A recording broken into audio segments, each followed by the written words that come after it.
Gjithnjë më shumë turistë nga e gjithë bota po vizitojnë vendin më të lirë në Evropë për plazhet e tij parajsore dhe çmimet që konsiderohen mjaft të përballueshme, sipas një artikulli të botuar në të përditshmen spanjolle Post. Plazhet parajsore, ushqim dhe akomodim me çmime të përballueshme, Shqipëria, vendi më i lirë në Evropë, shihet si një destinacion shumë tërheqës për pushime, veçanërisht duke pasur parasysh se nuk është mbipolluar. Revista Postal rekomandon vizitën në Shqipëri, pasi vendi ofron plazhe me ujëra të kristalta, qytete historike, male gjigante dhe një kulturë të pacur dhe mikpritëse. Ky vend ballkanik është një zgjedhje gjithnjë më popullore për ata që kërkojnë të udhëtojnë me një buxhet të kufizuar.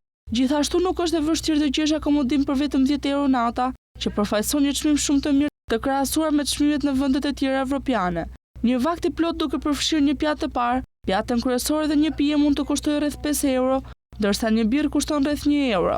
Kuzhina ballkanike e frymëzuar nga pjata mezetare dhe tradita ballkanike, ofron produkte lokale si djathra, vaj ulliri dhe mishra, si dhe ëmbëlsira si baklavaja.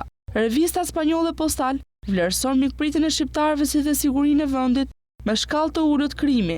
Të udhëtosh nëpër Evropë është gjithmonë një përvojë pasuruese, mes peizazheve marramënse, qytetet historike, kuzhinës së mirë dhe kulturave të larmishme, Evropa ofron një mori opsionesh për të gjitha shijet dhe buxhetet. Megjithatë, me rritjen e çmimeve me shumë destinacione të njohura, ka një interes në rritje për vendet ku është ende e mundur të shijosh pushime pa shpenzuar shumë. Në këtë artikull do të flasim për vendin më të lirë në Evropë për të udhëtuar. Një tjetër pikë e fortë e Shqipërisë është mikpritja e njerëzve të saj.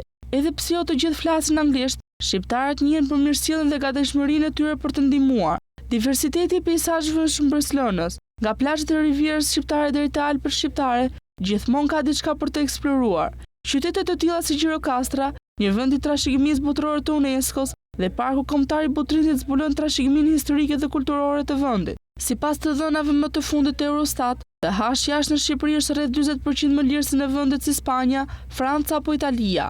Ky ndryshim u lejon turistëve të zgjasin pushimet e tyre ose të shijojnë më shumë përvoja gastronomike pa shpenzuar shumë para. Në renditjen evropiane të restoranteve më ekonomike, Shqipëria spikat me kosto 37.4 pikë në mesatarën e Bashkimit Evropian.